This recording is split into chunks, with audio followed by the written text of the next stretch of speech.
Մենք հայկական միջավայրում հաճախ նաև բիզնեսի մասին անկեղծ չենք խոսում, որովհետև կա ստիգմատիզացիա որոշակի, որ հարկային կապ հա բիզնեսմենը նաև այտենց նեգատիվ ընկալում կա, բայց իրականում կուզեի հարցս սկսել նրանից, որ առաջին անգամ իմացա, որ առիթ լինելու խոսելու, կուզեի մի քիչ պատմեք, ոնց եք ընտրել ընկերության անունը, ինչու Արմատ։ Դե բանը ընդհանրապես մեր գործունեությունը, իմ գործունեությունը սկսվել է 2016 թվականին Արմատ սրճարանի, այսպես սրճարան ռեստորան պրոյեկտով ու ըստ այդմ նաև ընկերության անունն է Արմատ դարձել։ Արմատ սրճարանը այս պահին չկա, փակել ենք արդեն 2024 թվականին, բայց անվանումը մնացել է ու Արմատը ընտրվեց, որովհետև նախ դա վերադարձ էր, այսինքն բանը ճիշտ հասկացեք, ես հիմա ասում եմ, որ առաջին իմ շահն է ու բիզնեսը փող աշխատելու համար է, բայց իհարկե այդտեղ թե հաճելի է, թե կարևորը նաև հարոգուտ մասը ու սոցիալական պատասխանատվություն։ Այսինքն եթե դու գործունեություն ես անում ինչ-որ բարձ բան եմ կարծում ասում, որ ինչ-որ միջավայրում, ապա այդ միջավայրը ինչ-որ բարիք էլ պետք է վերադարձնես, այդ առումով հաճելի էր հայկականը հայտնի դարձնելու գաղափարը, որովհետև Արմատ ռեստորանը ստեղծվել էր Քյուրքչյանի հայտնի աշխատության հիման վրա, որը բացահայտել էր 11-ից 17-րդ դարերի Տեր-Օշմազարդ Մատյանների հայկական զարդանախշերը ու Արմատում դրանք մաքսիմալ ներկայացված էին, թե ինտերիերում, թե տպագրական տարբեր ֆայլերում ու նաև օգտագործված էր մաքսիմալ բնական փայտ, բնական բույսեր եւ այլն, դա էլ գնում էր դեպի, այսինքն ազգային արմատներ եւ բնական արմատներ այս տեսանկյունից է։ Ալեքսան, ինձ թվում է շատ կարևոր բաղադրիչ է առհասարակ բիզնեսի մեջ հաճախորդի հետ այդ վստահության ապահովումը։ Դա այլ ձեր կարծիքով ինչպես է այդ վստահությունը ձևավորվում, ինչն է կարևոր հատկապես ու ինչու են մարդիկ ձեզ վստահում։ Ընդհանրական բաներ չասեմ, կոնկրետ պատասխանեմ իմ կարծիքով մեր դեպքում ինչա տեղի ունենում, ոչ մի հանճարեղ բան մեր ընկերությունը չի արել, իրականում մենք օգտվել ենք 21-րդ դարի կուվալդից, հա, որը սոցիալական ցանցերն են, որը դիջիտալ հարթակներն են։ Հիմա կան մարդիկ իհարկե որ կասկածի տակ են դնում դրա կարևորությունը, կամ իրան ընկալում են կուվալդներից մեկը, հա, իրավունք ունենք դեռևս ընկալենք այտենց, բայց ես կարծում եմ այս պահին բիզնեսի համար ինքը գլխավոր կուվալդն է։ Ուզենք մենք դա չուզենք, չգիտեմ, մազերներս փոկենք, պատմես տանք, դա կա։ Իսկ բիզնեսը շատ պրակտիկ, པարզ բան է, ինքը հեքիաթների հետևից չպետք է լինի։ Կա գործիքը, օգտագործի։ Չես օգտագործում, մեղքը քո վիզը։ Հիմա մենք օգտագործեցինք այդ գործիքը, ստացվեց այնպես, այո, որ վակուումի մեջ մենք միակն ենք, որ այդ պահին օգտագործեցինք։ Ինչ ինքը տվեց։ Տվեց հավելյալ ուշադրություն, եւ ինչը ամենակարևորը, երբ որ դա արվեց իմ դեմքով, հիմնադիրի դեմքով, դա տվեց հավելյալ մի փոքր վստահություն։ Եվս մի քանի բան կաթիլ ավել, որովհետեւ հիմնադիրի խոսքը ինչ ուզում է լինի, ընկալվում է այլ աստիճանի, այդ սեփակ վզովդ ես պատասխան տալիս, ասենց ասեմ, գլխով ես պատասխան տալիս, կաշվով ես պատասխան տալիս եւ այդ տեսանկյունից մարդը ենթագիտակցորեն դա շատ լավ հասկանում է, որովհետեւ մարդը գիտակցում է այդ պատասխանատվությունը վերցնում է իր վրա, ուրեմն ինչ վստահություն ունի, որ իր ապրոդուկտը լավն է։ Ու սա բերում է մուլտիպլիկատիվ էֆեկտ, սա բերեց շրջադարձային բան փոփոխություն մեր բիզնեսի համար ու միջև այժմ շարունակվում է։ Ինձ թվում է այդ շատ կարևոր բան եք ասում, որովհետև իրականում այս դեպքում բիզնեսի հիմնադիրը ինքը առաջի պլան է գալի ու դառնում է շատ տեսանելի, որովհետև Հայաստանում ու ընդհանրապես հա մարդիկ երևի մտավախություն ունեն ով է տերը, ինչ անում եւ այլն, ու այս դեպքում երբ որ հիմնադիրը միանգամից առաջի պլան է գալի դեմքով բացվում է, ասում է այ ես եմ ու սենց ենք անում մենք մեր գործը, շատ այլ հարթության մասին է խոսքը արդեն։ Ու մենք ունենք տարբեր սոցիալական ցանցեր, բոլոր տարբեր բիզնեսներ օգտագործում են, բայց ինձ թվում է դուք մի հատ ուրիշ մակարդակի եք անցել, որ օգտագործում եք բլոգինգը որպես հիմնական գործիք, այդ համ հանրային ակտիվություն որպես համ որպես նաև մարքեթինգային գործիք, միգուցե այդ դրա մասին ինչ կասեք, ոնց ստացվեց, որ եկաք այդ մտքին, ոնց կարան մարդիկ սկսեն առհասարակ այդ անել, եթե ուզում են իրենց բիզնեսում օգտագործեն։ Ես կարծում եմ, այստեղ բան սկզբունքի ու մոտեցման հարցը առհասարակ բիզնեսով զբաղվելը, չէ՞, այդ հեքիաթներից կտրվելը ու գիտակցելը, այստեղ խոսվեց արդեն դրա մասին։ Թե սխալները նորմալ ընդունելու մասին է խոսքը, որ շատ կարևոր է, թե ռիսկ անելու ունակությունը, թե պրոակտիվ լինելը, որովհետև այսօր կա գործիք, արեք օգտագործում եք, վաղը չի լինի այդ գործիք։ Մենք բիզնես չենք անում մենակ այս գործիքի տիրանալու եւ օգտագործելու համար, հա։ Դու ունենաս ընդհանուր սկզբում սովորելու ունակություն, հատկապես 21-րդ դարում։ Երբ որ բազային ֆունդամենտալ գիտելիքները մենակ դրանց վրա հիմնվելը, ակադեմիական կրթության վրա հիմնվելը վտանգավոր է, ինքը կարևոր է, բայց վտանգավոր է։ Աշխարհը շատ արագ է փոխվում եւ հատկապես բիզնեսները պետք է ունենան արագ ադապտացվելու հնարավորություն ու ունակություն, իսկ դրա համար պետք է միշտ սխալվելուն պատրաստ լինել, միշտ սովորելուն պատրաստ լինել, միշտ ռիսկ անելուն պատրաստ լինել, անորոշության մեջ գործելուն պատրաստ լինել եւ իսկ ինչ վերաբերվում է մեր այդ գործիքը բլոգինգի միջոցով անելուն, էլի տեսեք հարցի մեջ կարծում եմ մի քիչ բան կա, խնդիր կա, որովհետեւ սա միակ ձևն է այսօր լավ անելու, որովհետեւ էլի եմ ասում, ուզենք չուզենք, մեր կյանքը սոցիալական հարթակներում է, Ժորժ ջան։ Մեծամասն կամ մարդիկ չունեն, ընկերունեմ չունի։ Ասում եմ, ես չեմ օգտագործում սոցիալական ցանցը, բայց մեծամասն բոլորիս կյանքը սոցիալական ցանցերում է։ Եթե հյուրընկալությունը 5 տարի առաջ սկսվում էր էմոցիոնալ կապը այն պահին, երբ որ հյուրը դուռը բացում էր ու հյուրընկալը մի քայլ առաջ էր անում, ասում էր «Բարև ձեզ», հիմա այդ հյուրընկալությունը սկսվում է, ասենք, Instagram-ում։ Այդ փուլը չենք կարող մենք հաշվի չառնենք, այդ էմոցիոնալ կապը ստեղծելու։ Իսկ սնունդը, որ դառնում է արդեն ոչ միայն իրական հաճույք, այլ նաև թվային հաճույք, այն իմաստով, որ շատ մարդիկ նկարներ են անում, գցում են Instagram, շատ մարդիկ ոգևորվում են եւ ուզում են ինչ-որ նոր բաներ փորձել, էլի թվային հարթությունում։ Ձեր փորձից ինչն է մարդկանց դուր գալի, ինչը դուր չի գալի, ոնց եք կողմնորոշվում, որ ուղղությամբ տանեք, ինչին եք ուշադրություն դարձնում, ինչն եք անտեսում։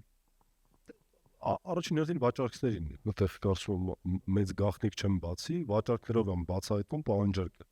Այո, սկզբնական պլանավորում կա, բայց վերջնական մեր պլանավորումը գալիս է վաճառքներից, դրանց մշտադիտարկումից, ուսումնասիրությունից ու մեր մոտ դա բարբերական բնույթ է կրում։ Իսկ ինչ վերաբերվում է ինչի այդ բանը, ուտեստների հանրայնացմանը, այսպես ասած, դրանք էլի պարզ կարծում եմ գովազդային գործիք են պրոդուկտի հասանելիության ցույցադրման տեսքով։ Իսկ մեզ հա թվում է, որ քեբաբը հեշտ է ուտել, հա, մենք պատկերացնում ենք դա ոնց ուտենք, պանիրը ոնց ուտենք, հացը ոնց ուտենք, բայց վիզուալ երբ որ դա տեսնում ենք, դա մեր մոտ բարձրացնում է հասանելիության զգացումը, իրական ունելու զգացողությունը, որովհետև շատ կարևոր է նաև հասկանալ, որ 21-րդ դարում Երևանում համով ուտելիքներով դժվար է զարմացնել որևէ մեկին։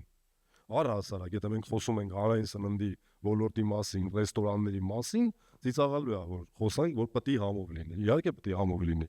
Ուրիշ հարց է, թե այդ համովը դու ոնց ես ներկայացնում, ոնց ես զարգացնում, ինչ էմոցիա ես ստեղծում, ինչ փորձառություն ես ստեղծում, ինչ սպասարկում ես տալիս, ինչ մթնոլորտում ես դա անում, իրադարձություն ես արդյոք դու ընկալվում, թե չես ընկալում։ Այս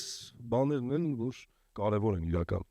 Այդ շատ լավ բան ասեցիք, իրականում այն, որ համով ուտելիքը ինքը կարծես թե դառնում է ակնկալելի միավոր, այլ մարդիկ տենց հատուկ են տեղեր չի, որ պետք է գնան հատուկ սնվելու, համով ուտելու համար, այլ դառնում է կոնստանտ գործոն, բայց մնացած միջավայրային բաներն են ավելի կարևոր, այլ դուք փորձել եք ինչ-որ արհեստական բանականության գործիքներ մինչև հիմա տարբեր process-ների մեջ կամ նպատակ ունեք պլանավորում եք ինչ-որ բաներ փորձեք, ինչ լավություն։ Հիմա եթե հետևողներ կան, տեսնում են, որ մենք դա կոնտենտի մեջ ենք ակտիվ, երևացող բանը այդտեղ է, որ օգտագործում ենք ու բավականին արդյունավետ է։ որովհետև այդտեղ էլ պատրանք կար, նախատրամադրվածություն մենք էլ ունեինք, որ վերջի այդ արհեստականությունն էինք իրականացի, բայց մենք հետաքրքիր հնարավորություն գտանք բարձրությունը, այդ անկեղծությունը մեր ոճը բանի հետ, այդ արհեստականի հետ ամուսնացնելու խոսքը բանի մասին էր, մեր տեսանյութերի թարգմանության մասին էր տարբեր լեզուներով, շատերը գիտեն ես պոլիգլոտ եմ, բայց այդպես չի, ու էդ էլ հաճելի գործ է հանուկույտ բանի տեսանկյունից, որտեղ հայկականը մի բուջուրիկ ավելի հասանելի է դառնում նաև այլ լեզուներով հայկական խոհանոցը, այդտեղ կոնկրետ օգտագործում ենք, հենց հիմա աշխատում ենք հենց այդ իմ ասած մշտադիտարկումների ավտոմատացման վրա, բայց սկզբից sense շատ բան է, լավատես է որ արագ լինելու, բայց ես հասկանում եմ, որտեղ երկար ճանապարհ դեռ ունենք անցնելու ռեսուրսներ ներդնելու, որպեսզի ունենանք այն վերջնական արդյունքը, որ մեզ պետք է, բայց աշխատում ենք այդ ուղղությամբ։ Ահա։ Երևի մի հարց բոլորին օգտակար կլինի մի հարցի պատասխան իմանալ, ձեզնից ինչքան էներգիա, ժամանակ եւ ծախս է տանում այդ ամեն ինչը, այն իմաստով, թե ինչքան ռեալ,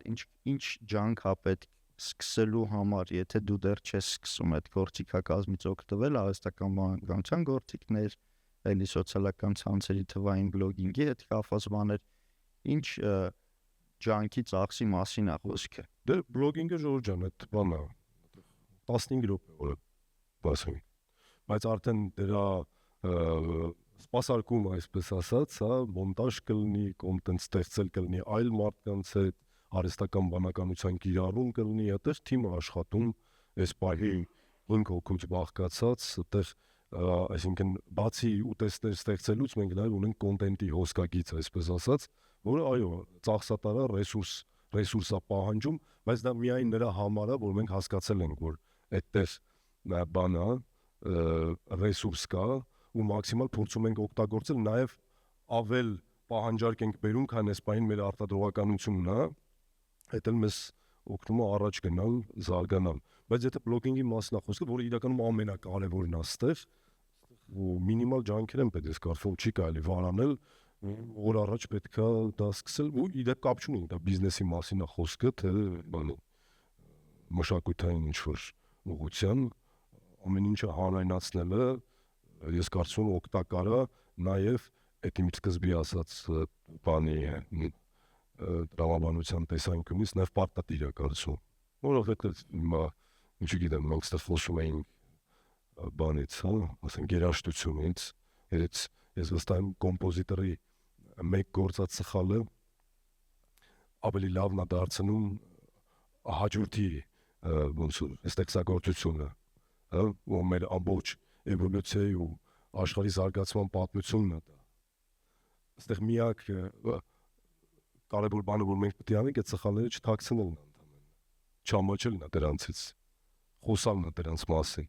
թե դրանցով խոսալով է, որ մենք կօգնենք կամ դրանցից խուսափել, կամ դրանց առնչվելու ժամանակ ավելի պատրաստված լինել